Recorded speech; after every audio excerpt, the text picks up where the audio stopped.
영주와 고양이 박경리. 사변 때 아버지를 잃은 영주는 작년 여름에 또 사내 동생을 잃어버렸다. 그리하여 민혜 자신이 어머니에게 외동딸이었던 것처럼 영주 역시 민혜에게 있어서 외동딸이 되고 말았다. 무슨 숙명 같은 이야기다. 일요일이었다. 영주는 화로 옆에 앉아서 그림책을 읽고 있었다. 몇 번이나 읽어서 그 내용을 아주 외워버릴 정도로 된 낡은 그림책이다. 얼마 후 그림책을 덮어버린 영주는 유리창문 앞에 가서 자기의 얼굴을 가만히 비춰본다. 빙그레 웃어보는가 하면 무섭게 노려보기도 한다. 영주는 그러한 유리창 속에 웃고 성내고 하는 다른 하나의 영주에게 무엇인지 소곤소곤 이야기를 시작하는 것이었다. 어느 사이에 해가 지려고 한다. 밖에는 사내 아이들이 썰매를 타고 있었다. 영주는 유리창에다 입김을 호호 분다. 뽀얗게 증기가 서린 유리창에 손가락 끝으로 얼굴을 그려보고 또 노래를 써보다간 지우고 한다. 유리창 밖에 지붕 너머로 황혼을 앞둔 금빛 하늘이 머물고 있었다. 영주는 낙서를 하다 말고 가느다란 손가락을 입에 물며 창밖의 하늘을 멍하니 쳐다본다. 유리창 얼음이 물오리처럼 둥글게 모나게 참 잘도 걸었다. 작년 겨울에는 동생과 둘이서 노래를 불렀다. 낙서를 서로 하겠다고 싸움도 했다. 화로 옆에서 자고 있던 고양이 한 마리가 허리를 길게 펴며 일어난다. 에데야, 우리 에데. 영주는 고양이를 얼른 안는다. 고양이는 영주의 손을 핥는다. 영주는 10살이었다. 반 동무들이 모두 영주를 꼬마라고 불렀다. 그만치 병아리처럼 선이 가늘고 몸이 작다. 얄싹한 눈꺼풀을 지닌 눈매는 고왔다. 그러나 슬픈 눈이었다. 민혜는 슬픈 눈을 가진 영주가 혼자 을씨년스럽게 창가에 앉았는 것이 가엾었다. 그래서 영주가 소원으로 하는 고양이를 한 마리 사주었던 것이다. 고양이는 다갈색의 노랑이와 흰 빛깔의 줄무늬를 이룬 털을 지니고 있었다. 그 고양이의 이름을 민혜는 생각한 끝에 몽테크리스토 백작에 나오는 아름다운 여자종 에데의 이름을 고양이에게 붙여주었던 것이다. 고양이는 고기를 훔쳐 먹고 배탈이 한 번 난 외에 아무 사고 없이 잘 자랐다. 영주에게 안긴 고양이는 여전히 영주의 손을 핥고 있었다. 무슨 생각을 했는지 영주는 고양이를 방바닥에 놓더니 아무렇게나 굴러있는 방석을 2개 끌고 와서 폭에 놓는다.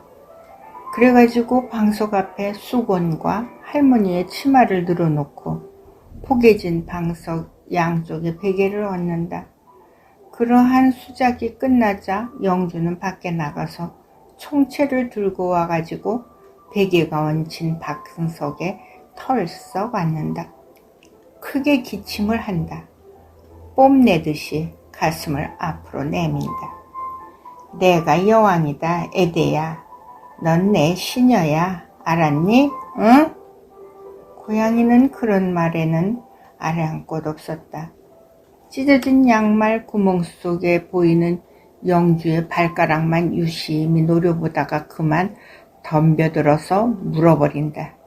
아야, 이놈의 에데가. 영주는 들고 있던 총채로 고양이의 대가리를 탁탁 친다. 고양이는 다람쥐처럼 책상 구석으로 도망을 쳐버리는 것이다. 전등이 켜졌다.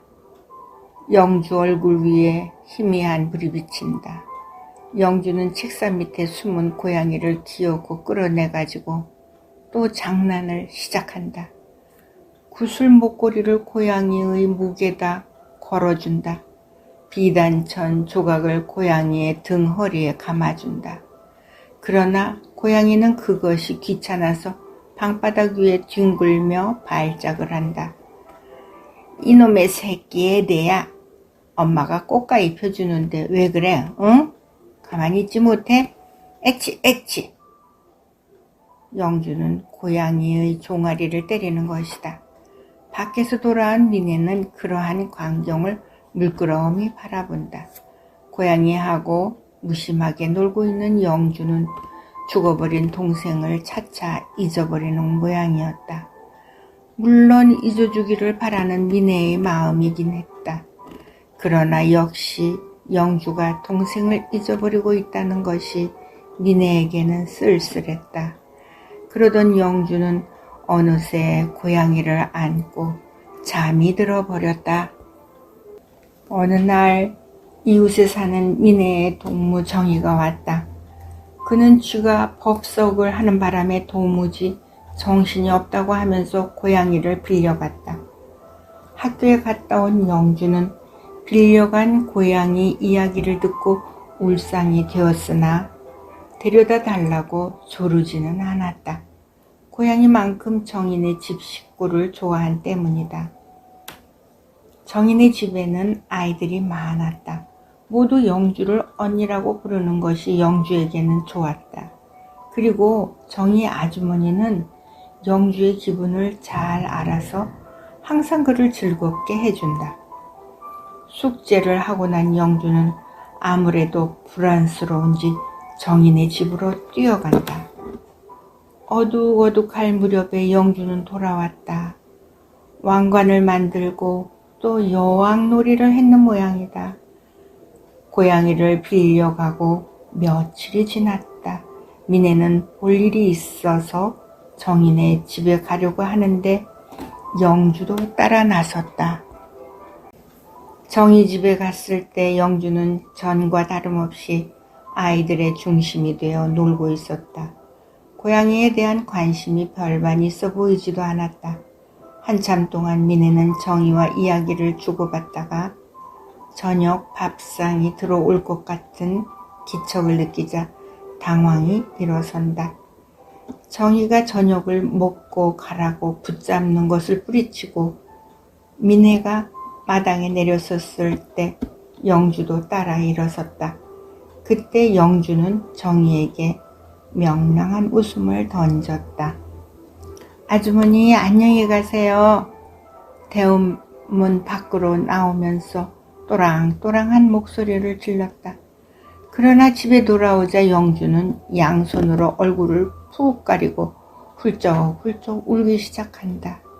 미네는 그렇게 재미나게 놀고 온 아이가 왜 갑자기 우는지 통영문을 알 수가 없었다. 왜 우니? 영주는 연신 흐느끼며 막 우리 애들을 광수가 때려요. 가여서 죽겠어. 광순 아가니까 야단칠 수도 없고. 미네는 속으로 놀랐다.